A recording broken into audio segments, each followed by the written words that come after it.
Boa tarde, bem-vindos e bem-vindas. Hoje estamos aqui a realizar a sexta sessão das Career Conversations, um espaço de conversas nas quais nós exploramos as vivências profissionais de uma forma suportada e falamos de vivências das quais pouco se fala habitualmente. Boa tarde e bem-vindos a todos. Eu sou Paula Neves, estou aqui com a Lourdes Monteiro. Nós colaboramos juntas no projeto Career Redesign e o nosso foco de trabalho é, para os que já nos conhecem e para aqueles que se juntaram agora pela primeira vez, nós apoiamos pessoas na conquista da sua realização profissional. Aproveitando que as pessoas ainda estão a chegar à sessão, eu gostaria de referir que estas conversas são gravadas e é o motivo pelo qual nós desligamos as câmaras e o áudio. Porque desta forma salvaguardamos a privacidade de todos, os que aqui estão, e também podemos partilhar a gravação e levar a mensagem ainda a mais pessoas, porque esse é a nossa missão, é realmente levar literacia de gestão de carreira a muita gente para que as pessoas tenham uma relação saudável com o seu trabalho. Todas estas Career Conversations, elas estão disponíveis em formato artigo no site lourdesmonteiro.com e as gravações desta sessão estão também disponíveis no site e no nosso canal do YouTube, Lourdes Monteiro Career Redesign, o qual convidamos desde já que subscrevam e que ativem o sino de notificações para serem avisados de novos conteúdos que formos disponibilizando. E nós gostaríamos muito de ter o vosso contributo na identificação de temas para futuras sessões e por isso apelamos também que, quando se juntarem a nós no YouTube, coloquem na caixa de comentários do YouTube o vosso feedback e sugestões de tópicos. Aliás, todo o trabalho que nós desenvolvemos aqui é suportado nos inputs preciosos que os nossos seguidores e clientes nos deixam e partilham connosco. Isso. Então, connosco também, como habitualmente, está a Career Conversation Host, a Alexandra. A Alexandra é responsável por gerir todos os vossos comentários e perguntas no decurso desta conversa e iremos por isso ouvi-la, poderemos ouvi-la durante a conversa, mas mais provavelmente no final da sessão, para sabermos quais são as vossas questões. Alexandra, boa tarde. Olá, boa tarde a todos e sejam bem-vindos. Deixo só aqui umas curtas recomendações antes de iniciarmos a conversa para todos tirarmos o melhor proveito. Como a Lourdes já referiu, peço por favor que mantenham o áudio e micros desligados e vamos ter então no final da sessão um espaço para perguntas e respostas. Peço por favor que enderecem as vossas perguntas no chat, podem enviá-las diretamente para partilhar por todo o grupo ou, se preferirem, enviar diretamente para mim, por questões de confidencialidade, se assim se sentirem melhor. E por agora, aproveitem, obrigada e desfrutem. Obrigada, Alexandra. Obrigada, Alexandra. Então, o tema desta Career Conversation é a voz como estratégia de gestão de carreira. E o que é que vamos abordar? Vamos abordar 3 pontos. O primeiro é a relevância deste tema. O segundo é quais são os fatores inibidores da voz na gestão de carreira.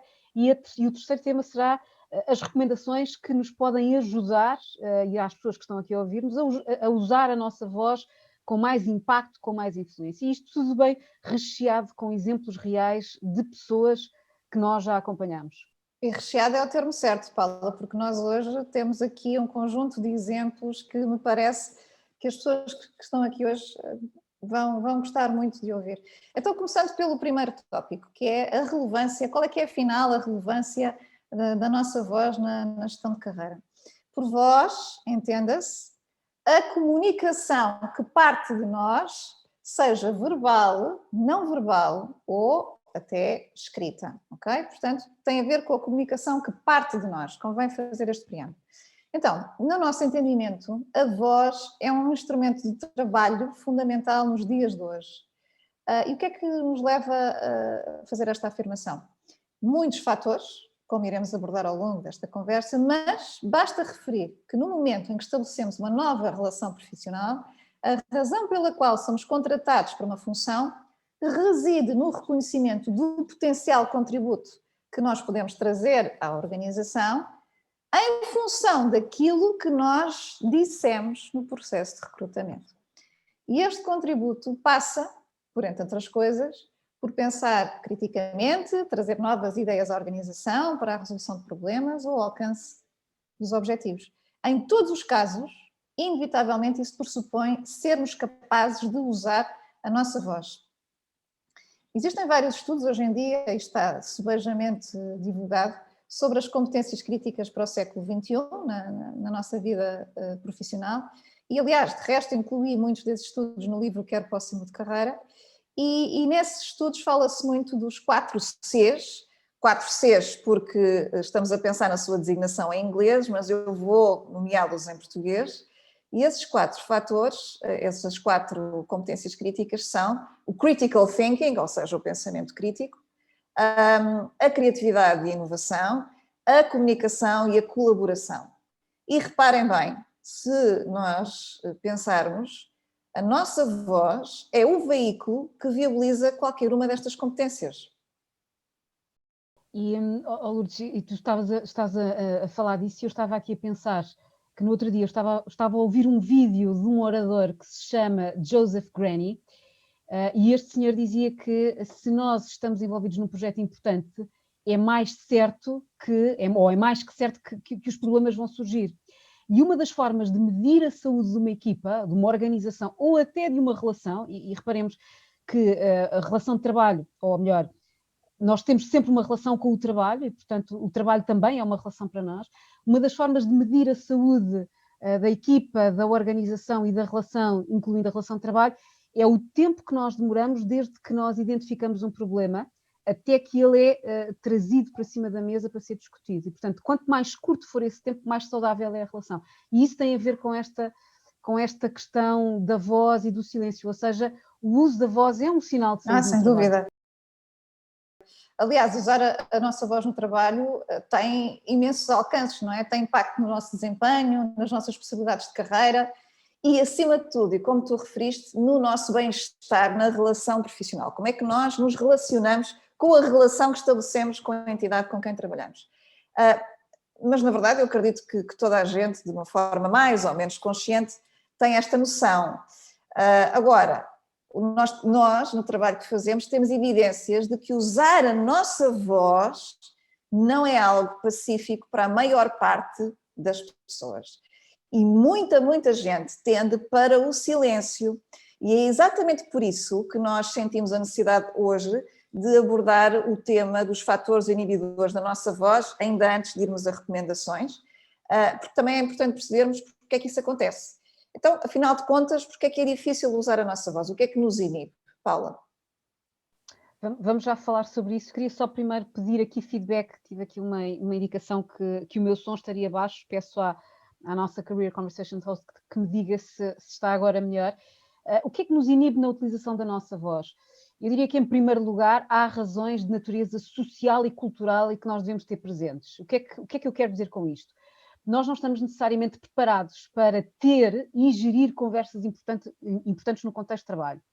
Se nós andarmos um bocadinho para trás no tempo, provavelmente nós não aprendemos a fazê-lo em casa e em família. Nós somos ensinados a portar-nos bem, a não discordar, a estar calados à mesa, a não interferir nas discussões com os adultos, e por isso é provável que nós estejamos aqui pouco habituados a oferecer outras perspectivas àquelas que são as dos nossos pais ou das figuras de autoridade na família com as quais crescemos. E eu arrisco a dizer também que muitos de nós não aprendemos a usar a nossa voz na escola. Havia a distinção, pelo menos no meu tempo havia a distinção entre alunos que se portavam bem, que eram aqueles que tinham atenção e falavam pouco, e os mal comportados, que estavam sempre prontos a interromper e que pensavam em voz alta. Só que a pergunta é, quantos de nós é que conseguiram ter conversas ou ter interações em que discordávamos de forma saudável e construtiva com o professor? Eu acredito que até aprendemos a fazer apresentações e a usar o PowerPoint, mas não a usar a voz de uma forma intencional para provocar um impacto consciente. E depois chegamos ao local de trabalho. E claro, aqui mais uma vez, nem sempre aprendemos a fazê-lo. Não temos treino, não temos formação, ou muito raramente temos formação nesse sentido, e depois não conseguimos ter estas conversas intencionais que desafiam pontos de vista dos outros no melhor sentido. E, portanto, se todos estamos de acordo que usar a nossa voz no trabalho pode ter impacto no nosso desempenho, nas possibilidades de carreira e na forma como nós vivemos a nossa relação profissional, a verdade é que usar a voz não é uma coisa natural, não é incutido e, portanto, muitos de nós, na dúvida, tendemos ao silêncio. É verdade. E mesmo tendo presente que partilhar opiniões, sugestões e soluções podem fazer uma enorme diferença para os objetivos e os problemas a resolver. E também sabemos, e todos nós sabemos disto, não é? Conceptualmente, que quando a nossa voz faz sistematicamente parte das soluções e não dos problemas, isto tende a gerar uma percepção positiva daquilo que é o nosso contributo e que acaba por se refletir nas avaliações de desempenho, na nossa reputação interna e externa à organização e, claro, no nosso sentir em relação à relevância e ao contributo que acreditamos que estamos a dar. Só que, se nós avaliarmos as situações em que nos encontramos como sendo situações de risco, o nosso cérebro entra em modo fuga ou luta. E como lutar é muitas vezes visto como desadequado, ficamos em silêncio. Porque se a nossa avaliação for, bem, está aqui muita coisa em jogo, esta pessoa ou pessoas não vão concordar comigo, ou vou acabar por gerar um momento de tensão se falar. Então acabamos por ter escolhas cautelosas, não é? A nossa resposta é prudente, acabamos por não dizer nada e muitas vezes ficamos à espera que as coisas se resolvam por si. E estava aqui a ver à memória um caso de uma pessoa, que é o Manuel, que eu até incluí esse caso no livro Quero Próximo de Carreira. Ele era um quadro especializado numa empresa e estava a trabalhar nessa empresa já há mais de 10 anos. E no tempo que estava lá, nunca lhe tinha passado pela cabeça ser proativo na partilha de soluções para os problemas da organização. No seu entender, não era seguro esse modus operandi. Podia ser mal recebido pelas hierarquias, na sua perspectiva. Em resultado disso, o Manuel sentia-se muito revoltado com as decisões, a seu ver, erráticas, que a gestão estava a tomar e chegou ao ponto de considerar sair da empresa. Então, quando deu por ele a perceber que estava num ponto em que já não tinha nada a perder e que já estava por tudo, porque foi literalmente assim a expressão que foi usada naquela altura, e a situação já era sustentável, ele preparou-se e num movimento novo e completamente fora da sua zona de conforto, ele abordou várias FIAs e propôs as suas perspectivas. Resultado, ele nunca tinha feito isto, foi a primeira vez, e os resultados que surgiram daí foram surpreendentes. Ele não só ficou na empresa, como teve várias promoções em pouco tempo, fruto de ter aprendido a verbalizar nos momentos certos e de forma adequada as suas ideias. Escusado será dizer que daí em diante o Manuel nunca mais calou. E é um excelente exemplo, de facto, Lourdes, é um caso de sucesso. E este exemplo dá-nos aqui um mote para falar de um segundo fator inibidor da voz, que é a noção de segurança psicológica. Há um autor e jornalista que se chama Charles Duhigg e que tem um livro que se chama, em português, Mais Eficaz, Rápido e Melhor. É um livro sobre produtividade nas equipas, nas organizações. E ele cita um estudo de uma investigadora chamada Amy Edmondson, que se dedicou a estudar a origem dos erros médicos em hospitais nos Estados Unidos nos anos 90. E esta senhora, esta investigadora, dedicou-se, ou neste estudo ela concluiu que nas equipas hospitalares onde havia segurança psicológica, havia também menos erros, e portanto erros médicos. E ela define o que é isto então da segurança psicológica. É a crença, esta definição é dela, a crença comum aos elementos da equipa de que aquele grupo é um lugar seguro para dar voz àquilo que se pensa, sem ser envergonhado, sem ser rejeitado ou sem ser punido. Ou seja, quando há segurança psicológica, as pessoas usam mais facilmente a voz para dizer eu enganei-me, eu não sei, eu discordo, se formos por aí vai correr mal aqui, ali, acolá, ou há aqui um erro e precisamos de melhorar este procedimento para garantir que não volta a acontecer. E isso tem impacto em coisas tão importantes como a redução dos erros médicos. Bem, Paula, e se isso é assim em relação aos erros médicos, imagina os impactos benéficos em todos os outros setores, não é? E isso leva-me, e imagino que seja a pergunta que esteja aqui na cabeça de muita gente, que é o que é que está ao nosso alcance, porque nós estamos aqui, temos interesse em usar a nossa voz, o que é que está ao nosso alcance para promover esse tipo de segurança psicológica nos locais onde nós trabalhamos? Olha, Lourdes, a Google andou a trabalhar esta questão da segurança psicológica com as equipas e aponta aspectos como, por exemplo, mostrar que estamos a escutar ativamente quando o outro colega está a partilhar um tema sensível, ou, por exemplo, garantir que numa reunião todas as pessoas têm a oportunidade de falar. É óbvio que isto será tanto mais fácil quanto menos pessoas houver numa reunião. A forma como se resolvem conflitos internos também é importante. E aqui digo resolver, e resolver não é varrer para debaixo do tapete.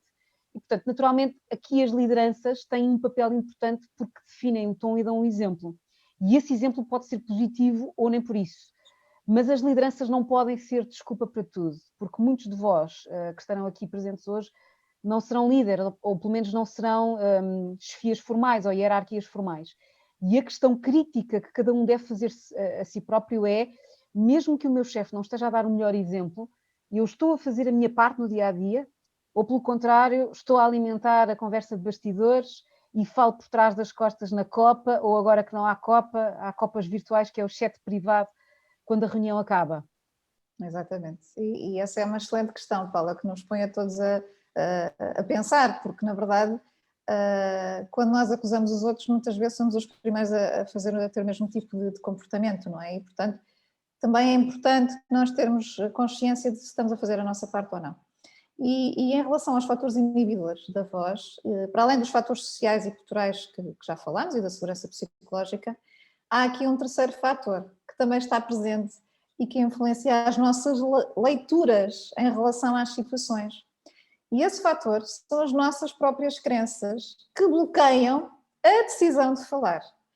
E vou dar aqui exemplos concretos em que nós registamos as crenças que estão aqui a surgir com frequência. Exemplos concretos, que é, por exemplo, quando há diferenças de antiguidade na organização ou até de idade, começa a haver aqueles pensamentos do género, bem, eu sou novo aqui, portanto eu não posso falar porque ninguém me vai levar a sério, okay? Sem qualquer evidência de que isto seja assim. Okay? Outro exemplo, quando eu tenho aquela sensação que há diferentes domínios de competência ou de especialidade, não é?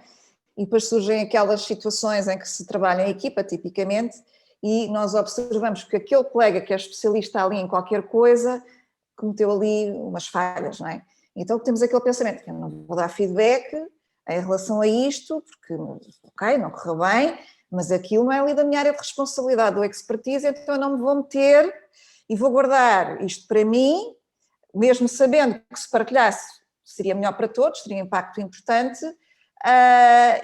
mas vou guardar para mim porque eu não quero melindrar a minha relação ali com o colega, sem evidências que isto venha a acontecer, ok? Ou, por exemplo, outro exemplo, isto é tudo crenças, isto é tudo manifestações de crenças. Outro exemplo, quando há diferentes estilos de abordagem ao mesmo tema. E aqui é um exemplo típico no que diz respeito ao exercício de gestão, seja gestão de projetos, gestão de equipas, gestão de negócio, o que é que seja na gestão, isto é muito típico, que é, há quem se concentre em gerir folhas de Excel e processos e há quem se concentre em gerir pessoas e dinâmicas entre pessoas, ok? E o diálogo entre pessoas com estas perspectivas tão distintas não é de todo fácil, mas é lá sem dúvida necessário. E geralmente, o que é que acontece? Onde é que as crenças entram aqui?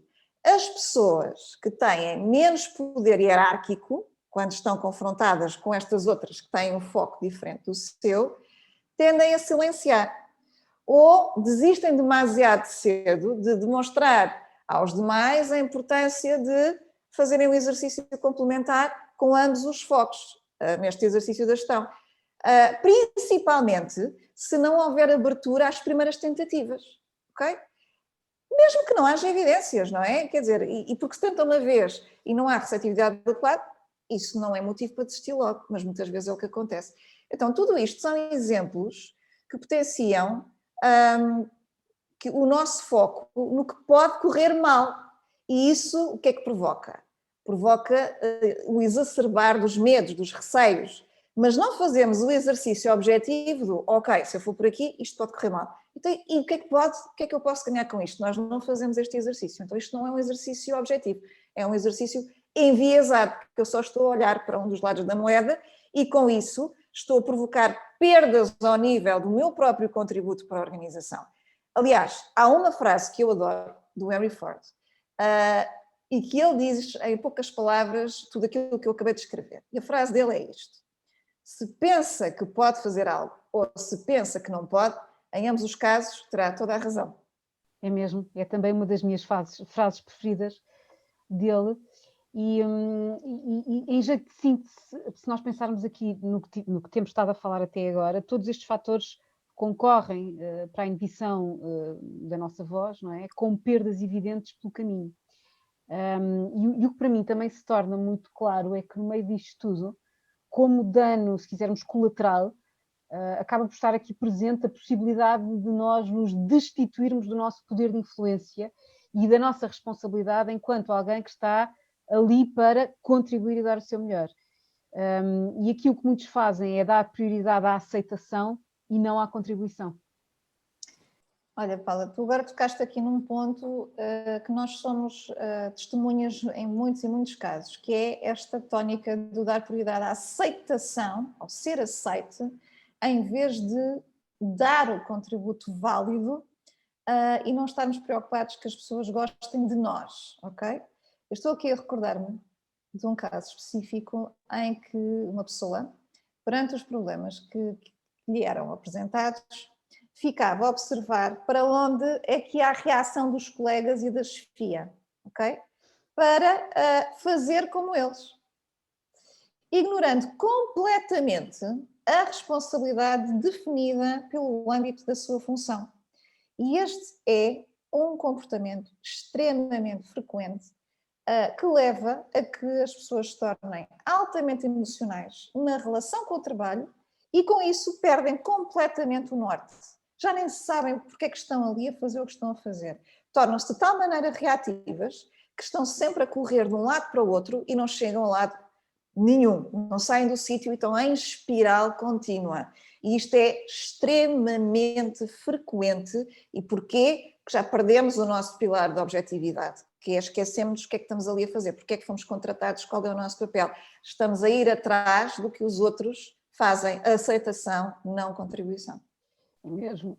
É mesmo, Lourdes, e se pensarmos um bocadinho no estilo de liderança que é dominante em Portugal e as dinâmicas das entidades empregadoras, eu imagino que algumas das pessoas que nos estejam a ouvir possam estar a pensar que se eu disser tudo o que tenho a dizer, isto pode efetivamente ser-me prejudicial. Sim, sim. E vamos lá ver aqui uma coisa. Nós estamos obviamente aqui a falar dos ambientes de trabalho com dinâmicas competitivas, com estilos de liderança autocráticos, em que o que se espera é que os colaboradores façam o que lhes mandam, não necessariamente o que tragam o melhor de si ou que sejam proativos. Neste tipo de ambientes, usar a voz pode ter consequências negativas na relação com as chefias ou com os colegas, mas querem que vos diga, eu desafio isso tudo, porque será que é mesmo negativo? Ou, na verdade, será que é apenas informação? Porque, sejamos práticos, se esse for o caso, essas peças de informação, quanto mais depressa nós as recolhermos e mais depressa percebermos o que ao que é que estamos a ir, o que é esta relação, mais depressa eu consigo avaliar se a situação é sustentável ao longo do tempo.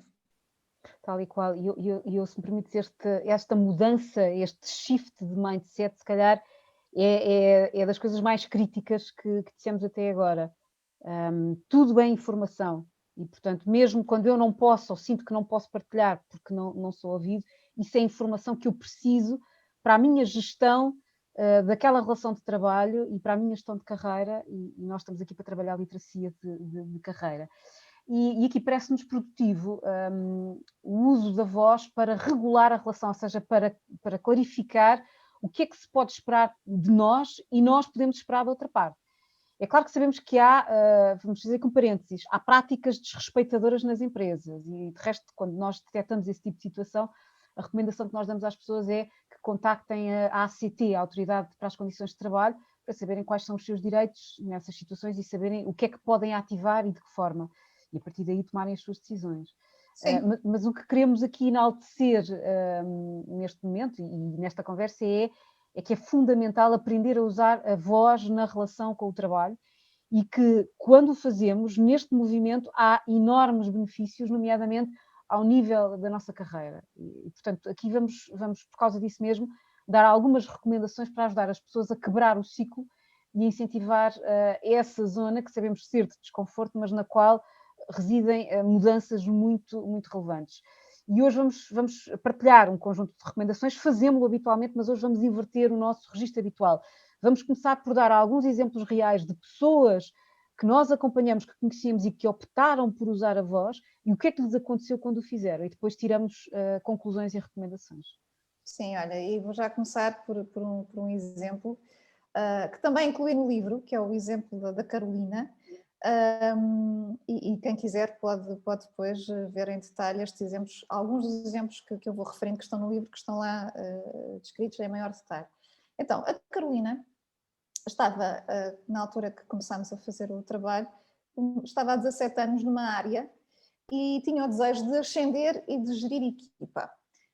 Só que esse desejo era secreto e estabeleceu-o para si, mas nunca o partilhou. Mas com esse objetivo em mente, toda a sua ação se orientava para cada vez mais se destacar nesse sentido. Por causa disso, acabou por ganhar a confiança da chefia, mas ao mesmo tempo acabou por gerar ali algumas tensões com pares da equipa que porventura tivessem a mesma aspiração secreta, digo eu. Só que o que é que acontecia? A cada avaliação, a cada ciclo de promoções, não acontecia nada. E ninguém tocava sequer no assunto. E então, às tantas, a Carolina começou a criar imenso ressentimento e amargura por estar sempre à espera de algo que na sua cabeça era completamente lógico, mas que teimava em não se concretizar.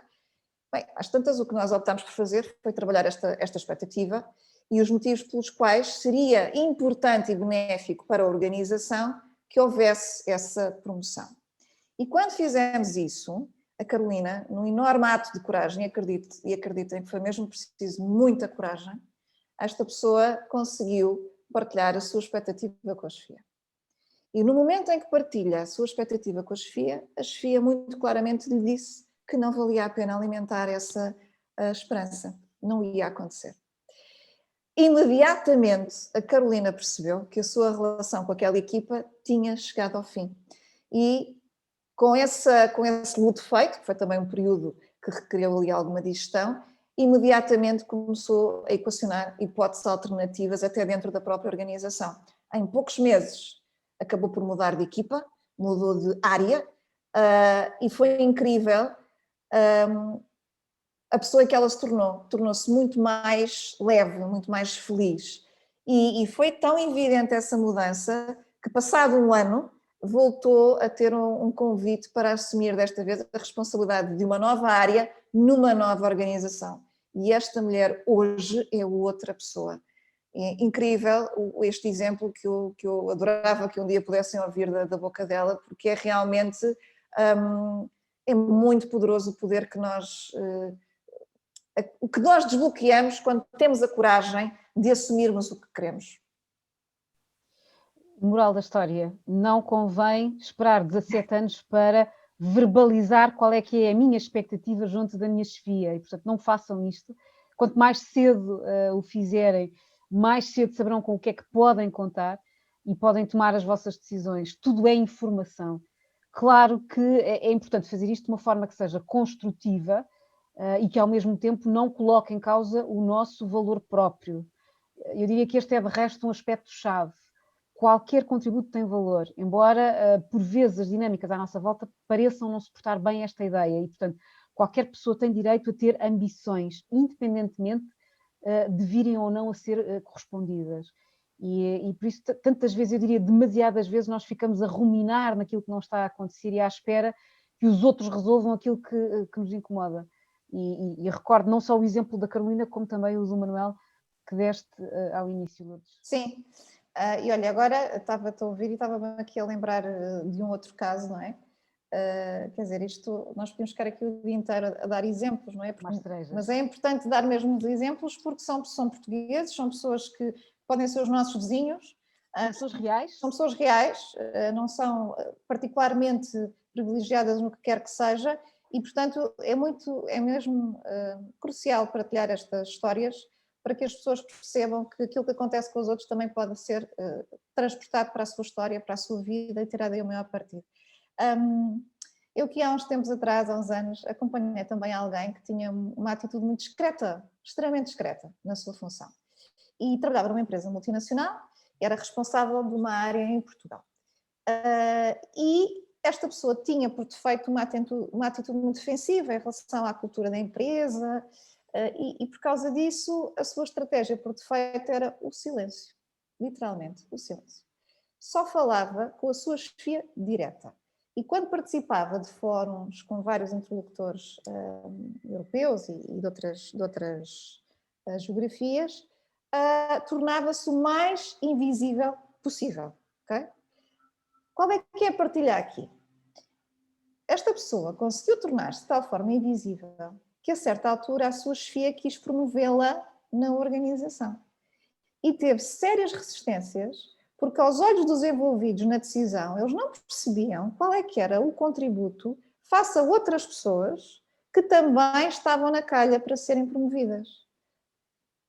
Conclusão, esta pessoa deixou completamente entregue às competências da sua chefia a capacidade de vender a sua promoção. Destituiu-se da parte que esta pessoa dizia respeito. Portanto, a promoção não foi aceita naquele ano e o feedback que a chefia lhe trouxe foi a sugestão de ser a própria pessoa a partilhar as suas opiniões nas reuniões com estes interlocutores em vez de se remeter ao silêncio. Já viram? Isto é um exemplo extremamente simples. É verdade. E acredito que esta pessoa não está sozinha e que todos nós já vimos um exemplo destes ou já fomos este exemplo. E, portanto, o insight aqui é saber reconhecer quais é que são os momentos oportunos para mostrar o nosso contributo e fazê-lo de uma forma que seja naturalmente respeitosa.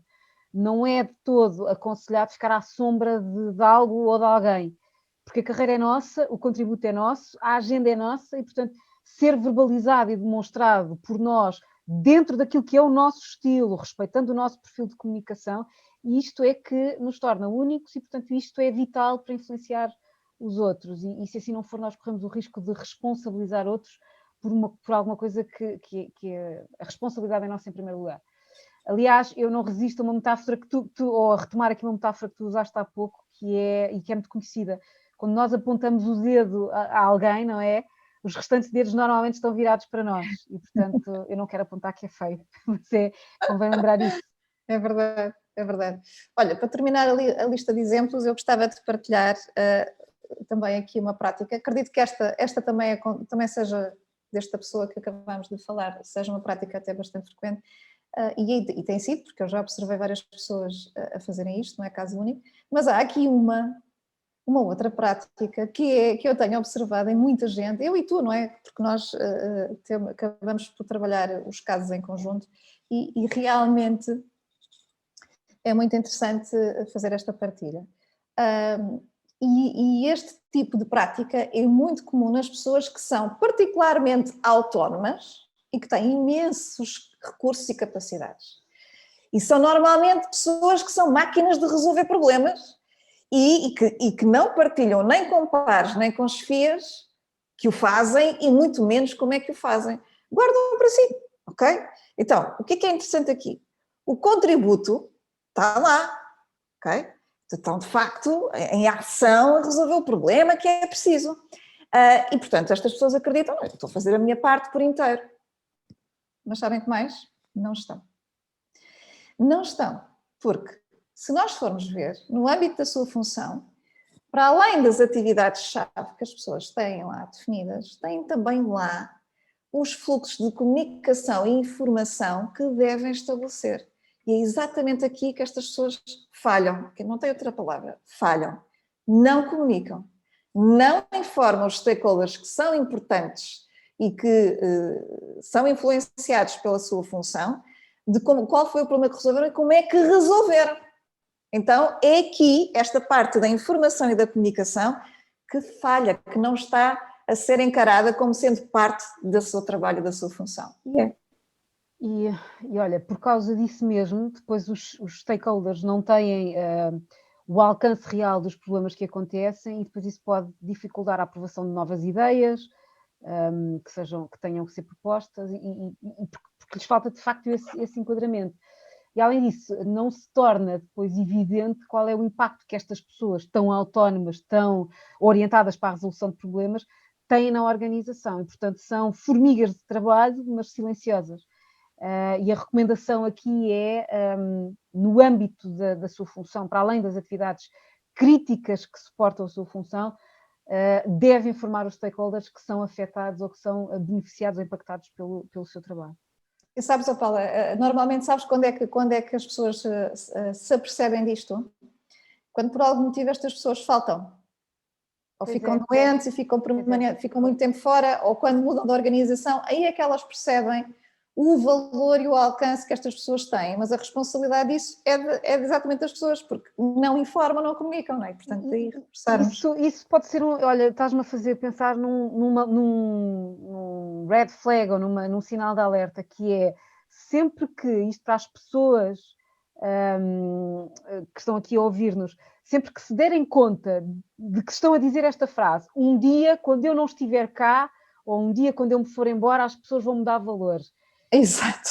É porque vocês estão em silêncio. Vocês são os primeiros que estão a falhar.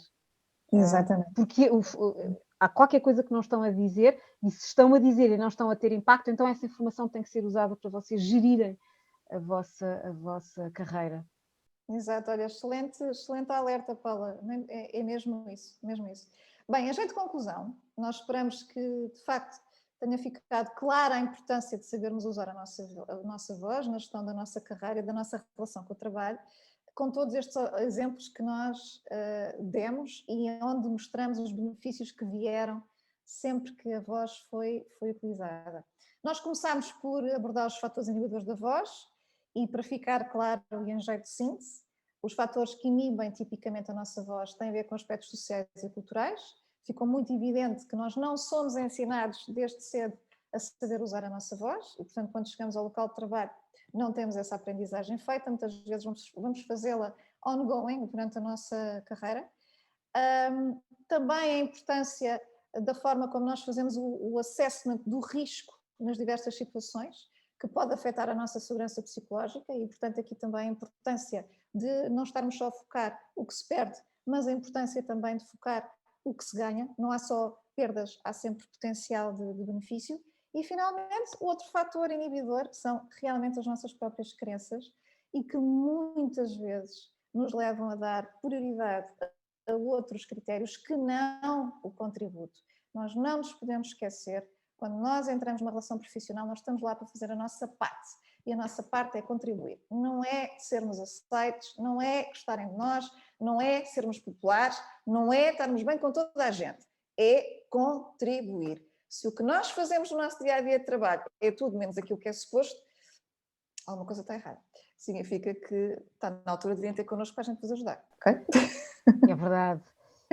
E depois partilhámos um conjunto de exemplos dos quais saíram algumas recomendações. Eu queria destacar aqui 3. Em primeiro lugar, verbalizar e clarificar expectativas de uma forma construtiva, nomeadamente junto das chefias, sem nunca pôr em causa o nosso valor próprio. Eu diria, se calhar, até começando por assumir que temos valor próprio e que temos o direito a fazer isso. Em segundo lugar, reconhecer quais é que são os momentos oportunos para mostrar o nosso contributo e não delegar essa responsabilidade a terceiros. Não podemos delegar isso. E, em terceiro lugar, informar os stakeholders-chave no âmbito da nossa função. E isto é tão importante quanto resolver problemas. Isso. Aliás, nós um dia ainda vamos propor isto às escolas todas, não é? Estas coisas nós devíamos aprendê-las na nossa preparação para a vida, não é? Durante o nosso ensino secundário, desde cedo, até antes, e no ensino universitário, que é como é que nós devemos comunicar perante as diversas situações e como é que podemos ser mais assertivos. Este é o nosso contributo, é a forma de nós trazermos ao de cima este tema, que é um tema extremamente presente, e que a maior parte das pessoas nunca lhe passou pela cabeça, acredito, este tema, e que está tão entranhado e é uma dificuldade tão evidente e que ninguém fala, por isso é que nós o trouxemos, porque estava na altura de falarmos dele, por muito simples que tenha sido a nossa abordagem em 40 minutos que nos propusemos a fazê-lo. Estamos aqui já a chegar ao fim, queremos obviamente ouvir as vossas perguntas, estamos mortinhas por ouvir a voz da Alexandra com as vossas partilhas. Queremos dizer-vos que, como habitualmente, para quem se registou e assistiu a esta Career Conversation, temos um benefício habitual, que é partilharem connosco a vossa situação profissional, à qual nós daremos feedback personalizado. Mas atenção, só para quem responder ao formulário que vos vamos enviar até ao dia 8 de março, inclusivamente, ok? O feedback que nós vamos dar podem passar por leituras, por a nossa leitura da situação, por sugestões de ação ou até serviços nossos ou de outros profissionais, se virmos que está fora do nosso âmbito de competência, porque nós aí também gostamos também de perceber onde é que estão os nossos limites. Uma nota importante, vocês vão receber nos próximos dias, não é hoje nem amanhã, nos próximos dias, um mail com a gravação desta sessão e com recursos adicionais para aprofundarem este tema da voz na gestão de carreira e o tal formulário onde podem partilhar a vossa situação connosco. Antes de passar aqui à Paula, eu quero só reforçar o pedido que vos fiz inicialmente, que é subscrevam o nosso canal do YouTube, Lourdes Monteiro Career Design, e partilhem na Career Conversation de hoje os vossos comentários, as sugestões de temas para novas sessões na caixinha dos comentários que está disponível. Nós vamos abrir as questões às pessoas, são também muito bem-vindos todos os comentários e feedback a esta Career Conversation, e se a questão da confidencialidade for um tema para vós, podem enviar as vossas questões em privado para a nossa Career Conversation host, a Alexandra, e sabemos que para algumas pessoas este ponto pode ser sensível. Bem, estou a ver que há aqui muita coisa, Alexandra. Já há aqui muita coisa, sim.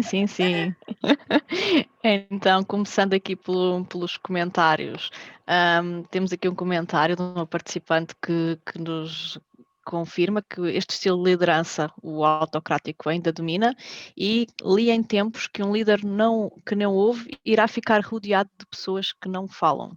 Completamente, isto é tão verdade. É sabem que as coisas não acontecem por acaso. Nós saímos nós vivemos uma ditadura, saímos de um regime muito fechado há 46 anos, eu saí de cor porque foi exatamente no ano em que eu nasci, e quer queremos, quer não, a nossa história deixa marcas na vivência que nós temos e nos exercícios de trabalho que fazemos, e portanto a liderança é muito afetada pelos antecedentes e portanto ainda continua a haver um estilo dominante muito de voz de comando, não é?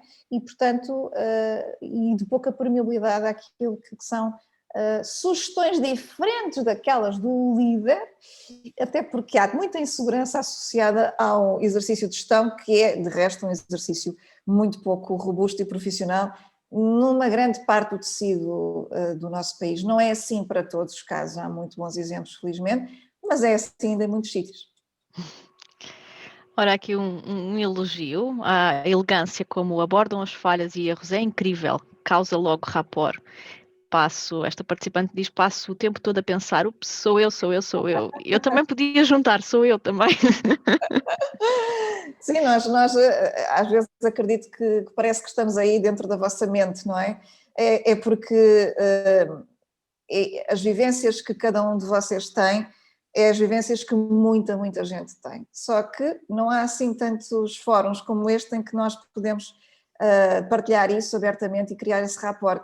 Mas e nós às vezes temos a tendência a pensar que estamos sozinhos, não é, Paula? Aliás, Paula, tu dizes muitas vezes, nós estamos sozinhos. De todo.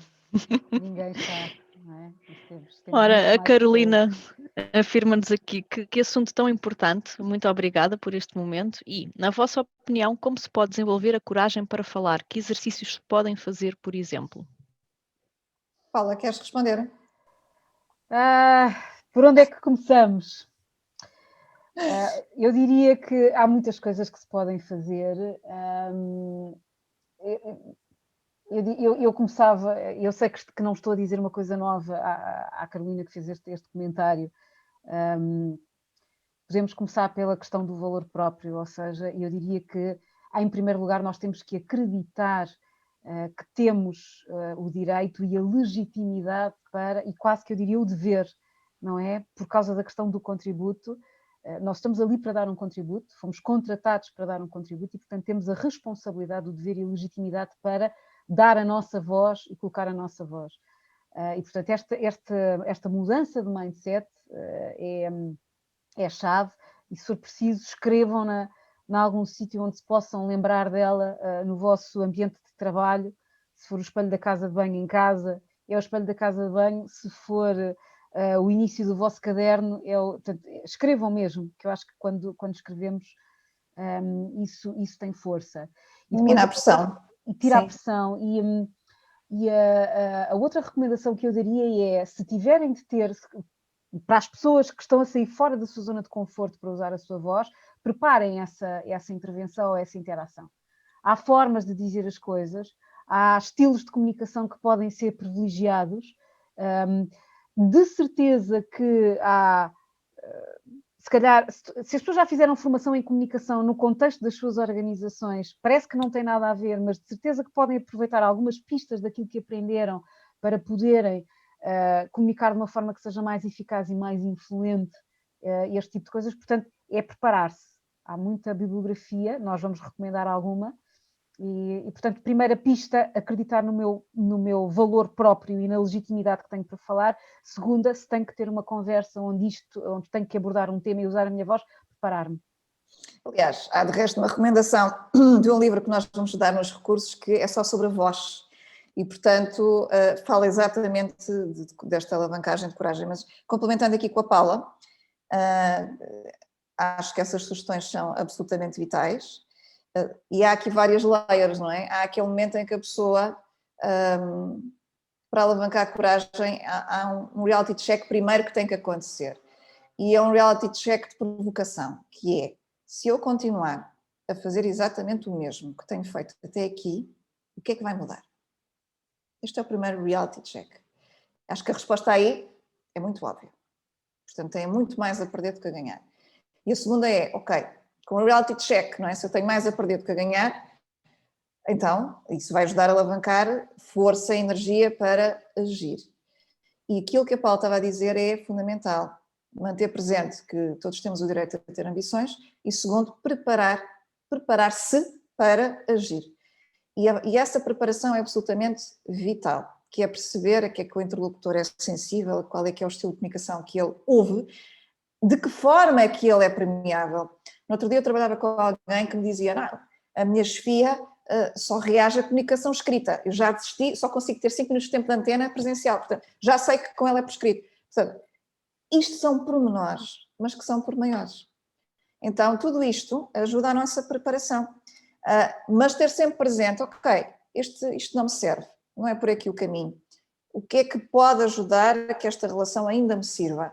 E qual é o objeto da comunicação que eu quero passar e fazer essa preparação. Alexandra. Ora, temos aqui mais questões na mesma linha. Questão: e como agir quando se comunica assertivamente de forma adequada e no momento oportuno, mas ainda assim todos os pares e até as chefias começam a criar a imagem de que somos apenas só as pessoas que têm a mania de opinar? Bom. No outro exemplo que nós demos aqui, que nós mencionámos durante esta conversa, não é, Lourdes? Sim, aqui a questão é esta, e eu devolvo até aqui com o outro lado da moeda, que é, há situações em que nós somos vistos como, epá, lá está este tipo outra vez a dar opiniões, não é? Tipo, já chega.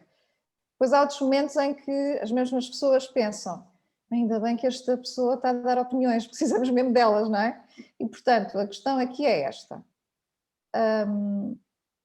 Há uma leitura de contexto que esta pessoa está a fazer, que é o facto de eu ser uma pessoa proativa e dar opiniões, nem sempre é bem recebido. Okay? Esta é a leitura que está aqui por debaixo desta afirmação. Okay?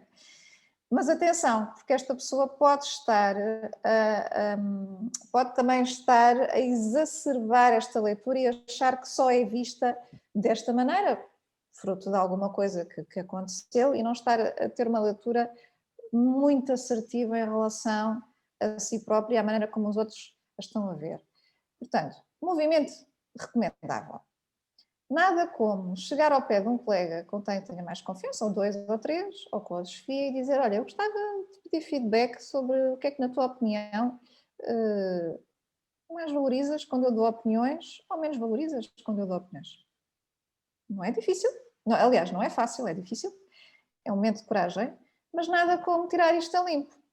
Porque não é nada raro, e aliás é um exercício que nós fazemos, sugerimos a muitas pessoas, fazerem pedidos de feedback aos outros, e é extremamente frequente, nesses exercícios de feedback, as pessoas desmontarem ideias que têm acerca de si da maneira como acham que os outros as estão a ver. E levam grandes banhos de humildade, desculpem lá o termo, porque às tantas acham que, no bom sentido, não é? Acham que estão a ser mal vistos, ou que não fazem nada bem, ou que as suas opiniões não são valorizadas, e depois recebem, do outro lado, coisas completamente inesperadas. Portanto, atenção aqui a esta leitura, não tenho a certeza que ela seja real. Portanto, eu começaria por aí. E eu acrescentava, Lourdes, aqui um outro pormenor que me parece importante, que é que esta pessoa esteja um pouco atenta e até peça feedback sobre isso, à forma como devolve estes inputs. Ou seja, nós muitas vezes podemos ter toda a razão do mundo e a legitimidade, ou seja, o conteúdo daquilo que nós queremos dizer é perfeitamente justificável e legítimo, a forma como estamos a colocar isso em cima da mesa, por questões até de estilo pessoal, é que pode às vezes fazer com que os outros tenham algum tipo de anticorpos. Não sei se é o caso ou não, mas eu quereria ter, eu posso ter aqui um ângulo morto, não é? Um blind spot, que é, eu acho que estou a ser super assertiva e a pôr as coisas, os pontos nos is, mas os outros veem-me como alguém que é agressivo, até que é um bocadinho intimidatório. Não, mais uma vez, não faço ideia se é o caso ou não, mas eu gostaria de ter feedback, eu nos pés desta pessoa, ou se estivesse no lugar desta pessoa, gostaria de ter feedback acerca disso. E às vezes pode ser uma questão de estilo e não uma questão de conteúdo. Isso. Se depois de tudo isto feito, chegarmos à conclusão que de facto a leitura que estamos a fazer do contexto é correta e não há estilo que valha, de facto estou num contexto ou numa equipa que não querem de todo receber quaisquer tipo de inputs, então aí voltamos àquela questão. Isto é informação. É informação. No longo prazo, o que é que eu preciso de fazer em relação a isto? Alexandra. Sim, aqui a próxima questão, creio que também é na mesma linha, não sei até se Sónia já sente que a resposta foi respondida ou não, mas vamos lá. O que fazer quando se incentiva o silêncio? Tenho toda a coragem de falar, mas não me sinto ouvida. Na realidade, já desisti. O que me rodeia funciona com a aceitação e não com o contributo de cada um. Nem querem ouvir falar dos problemas. Estou em modo formiga trabalhadora. Ok, então aqui vamos lá ver uma coisa.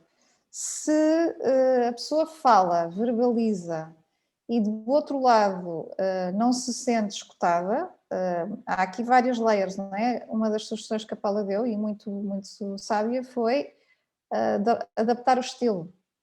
Qual é o estilo de comunicação a que o outro é permeável? Será que isso já foi explorado? Será que já foi? Porque aquilo, por exemplo, eu sou uma pessoa que gosto muito de estar em interação com pessoas e gosto muito da comunicação face to face. Mas há pessoas para quem isso é altamente desconfortável. E, portanto, não vai ser essa a estratégia que eu vou usar se esse é o caso. Ok? Então, a tal comunicação por escrito, ou então dar um enquadramento sobre o que é que quer falar. E atenção, minha gente, nas organizações estamos todos fartos de ouvir falar em problemas. Nós queremos ouvir falar de soluções. Esse é outro aspecto, ok? Porque muitas vezes o nosso dia-a-dia é tão carregado de desafios para resolver que tornamos-nos um bocado intoleráveis aos problemas. Queremos ouvir falar de soluções para os problemas. Portanto, recomendações. Qual é o estilo com que tem feito? Já experimentou todos os estilos a que esta pessoa é permeável? Não, então adaptar o estilo. O foco da comunicação é em problemas ou em soluções? Tem sido em problemas, muda para as soluções. Se ainda assim não houver permeabilidade ao diálogo, então é muito evidente.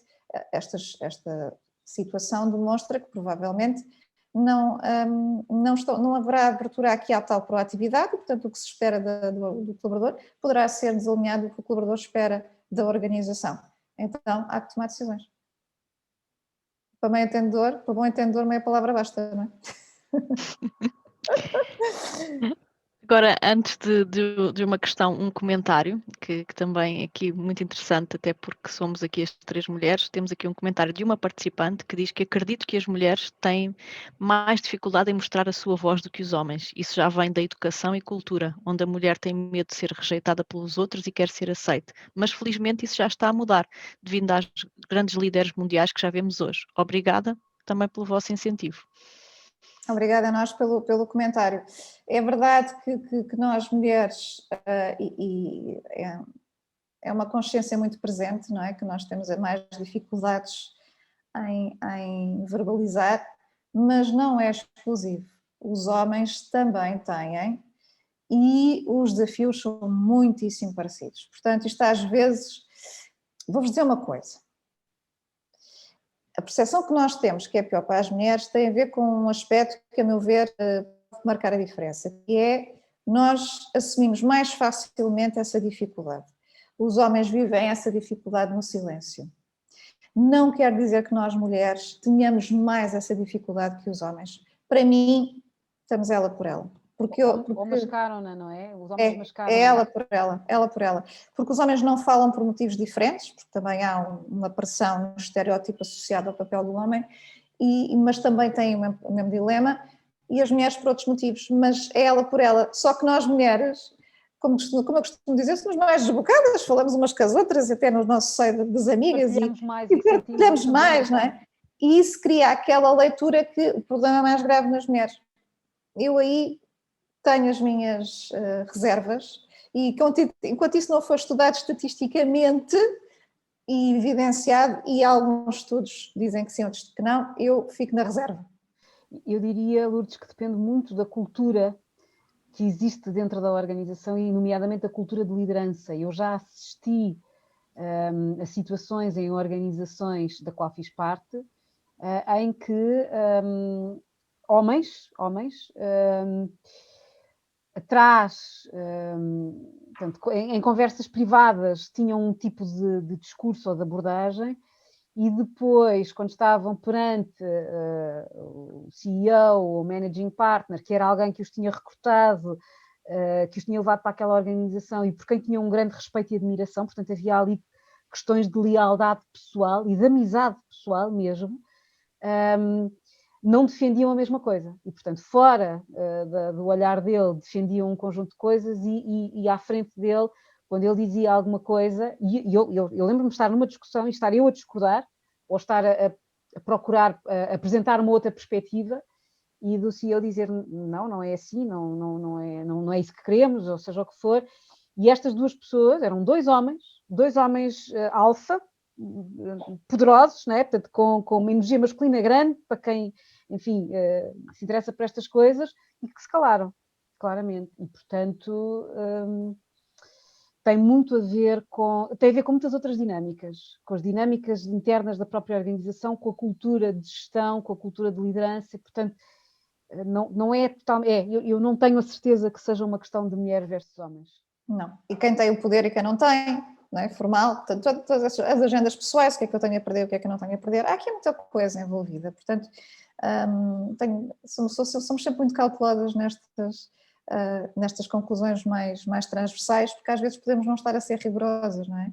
E por isso, algumas reservas. Mas sim, vamos assumir, é um desafio do ser humano. Que as mulheres valorizam mais facilmente. Sim, uns desbocadas, como eu costumo dizer. Em privado. Alexandra. Temos aqui uma outra questão um pouco na mesma linha, que é quando tentamos desenvolver uma comunicação assertiva, mas os colegas e pares desenvolvem uma comunicação agressiva e o sentimento é que não conseguimos fazer ouvir, qual é a técnica? Eu estava até a perguntar se já teria sido respondida, mas ainda não tive aqui feedback. É assim, é muito desafiante quando nós temos FIAs e colegas com estilo de comunicação agressivo. É mesmo muito desafiante. A técnica, eu não sou muito adepta das técnicas, não é? Sou adepta da empatia. Isso quer dizer, a agressividade, normalmente ela vem ao de cima quando o tema ou a situação em causa é importante para a pessoa. E a pessoa normalmente está ali com ou medos ou preocupações e então normalmente a agressividade salta nessas situações, quando algo que é importante é tocado. E portanto, quando alguém está num registro agressivo, vocês desculpem lá, não é momento para devolver coisa nenhuma. Okay? Porque a agressividade, se for contraposta, ela é alimentada. Ainda vai fazer mais crescer o novelo, a situação emocional. Então, muitas vezes é importante, naquele momento, observar, tentar perceber o que é que pode estar ali, a fazer essa leitura, mas não reagir nesse momento, ok? E escolher um outro momento em que a pessoa ou as pessoas estejam calmas, serenas, e conversar serenamente sobre o tema, sobre a reação ou ou fazer perguntas, não é? Olha, no outro dia reparei que não ficou muito confortável com aquela proposta, não foi a minha intenção, gostava de perceber se há aqui questões a que eu não tenha sido sensível, que sejam importantes a calcular ou a fazer essa leitura de outra maneira. Por isso, isto é mesmo uma questão de empatia, porque todos nós, em algum momento, a nossa agressividade salta, a nossa passividade salta e a nossa assertividade existe. Portanto, todos nós. E por isso, ninguém é 100% agressivo, ninguém é 100% passivo, ninguém é 100% assertivo. Exatamente. Ninguém. Todos nós somos tipo montanhas russas emocionais e normalmente esses comportamentos são disputados por questões importantes para nós. E portanto, se nós nos lembrarmos disso e reconhecemos que do outro lado está uma pessoa que é igual a nós, porque é exatamente isso, somos todos iguais na base, não interessa a carapaça, nós na base somos todos iguais, isso ajuda-nos muito a conseguir chegar à outra pessoa. Eu vou-vos dizer, eu já tive reuniões de 2 horas com diretores agressivos em que durante 2 horas eu não abri a boca. Enquanto consultora, não abri a boca. Porque a pessoa quer transportar, porque estamos em processos de mudança, a pessoa quer deitar tudo cá para fora, não é produtivo. E eu, no final, digo, ok, obrigada pela partilha, ouvi, vou digerir, voltaremos a falar sobre este assunto noutro momento. E quando tu fazes isso, Lourdes, tu estás a fazer uma coisa muito importante, que é reconhecer a outra parte, não necessariamente dar-lhe razão, mas estás a reconhecer a preocupação da outra parte e a legitimidade da outra parte para estar preocupada com aquilo, seja lá o que for que está a defender com unhas e dentes e de forma agressiva. Mas sem resistir. Isso, exatamente. E, portanto, quando tu reconheces sem resistir, reconheces a importância do tema sem resistir, e até durante alguns minutos da conversa acolhes, não é? aquela perspectiva e de onde é que ela vem, ou se não percebes de onde é que ela vem, pedes ajuda para perceber, ajuda-me a perceber então qual é que é a preocupação e de onde é que vem. Isso faz com que do outro lado haja imediatamente um atenuar, é como uma panela de pressão que está a ferver, não é? E tu tens que arranjar uma forma de tirar a pressão, não é? Sim, pela qual. não sei o termo técnico, mas qual. tens que deixar, quando o outro não está num modo de produtivo, também não é a altura para tu poderes apresentar. Sim. E já me aconteceu em muitas situações. Estão em speaking, em modo de conversa. E já me aconteceu em muitas situações, depois desses momentos, e que não são assim tão raros, a própria pessoa depois mais à frente vir ter comigo no outro dia e dizer-me assim, no outro dia excedi-me um bocado e tal, agora estou mais calmo, já posso falar. E, portanto, a questão é, se nós entramos ali na resistência, pronto, estamos a confrontar, aquilo vai escalar, portanto não é produtivo. E, portanto, é bom reconhecer quando é que é bom falar, quando é que é bom silenciar, ok? Porque o silêncio é uma ferramenta de comunicação e é valiosíssima, valiosíssima. Eu não posso deixar de recomendar, não é? Há aqui pelo menos dois autores ou duas linhas de atuação. Um deles é o William Ury, que é um especialista em negociação, que desenvolveu o modelo negocial de Harvard há muitos anos atrás e que tem uma série de livros, e o mais conhecido é o Getting to Yes. Eu nunca me lembro da tradução para português. E o William Ury dá uma série de técnicas que muitas delas depois acabam por ser também técnicas de comunicação para lidar com pessoas que estão em momentos difíceis, e ele dá exemplos de negociações onde com o Médio Oriente, nos anos 80, quando as coisas estavam bem acesas. O livro está repleto de exemplos. E o outro é o autor que eu mencionei há pouco, o Joseph Granny, que é coautor de um livro que se chama Crucial Conversations, que em português é Conversas Cruciais, e que também remete para esta necessidade de criar um espaço de segurança onde as pessoas que estão à mesa a discutir um tema se sintam seguras, e isso também se faz. A pessoa que está agressiva está-nos a dar um sinal de que não se sente segura, que está com medo, que tem receio, que tem uma série de coisas, e portanto nós temos que a trazer para uma zona de segurança e depois atuar. Portanto, e isto também se trabalha. Portanto, Porque nós, o Joseph Granny e o William Ury. Excelentes recomendações, Paula, e agora tocaste em uma questão que nós às vezes diabolizamos as pessoas, não é? Às vezes endeusamos as pessoas, tipo, e tal, e quem sou eu para falar com aquela pessoa, porque tem, não sei, aquela patente, e outras vezes diabolizamos as pessoas, porque as pessoas estão com comportamentos agressivos sistematicamente. E de facto, a questão às vezes é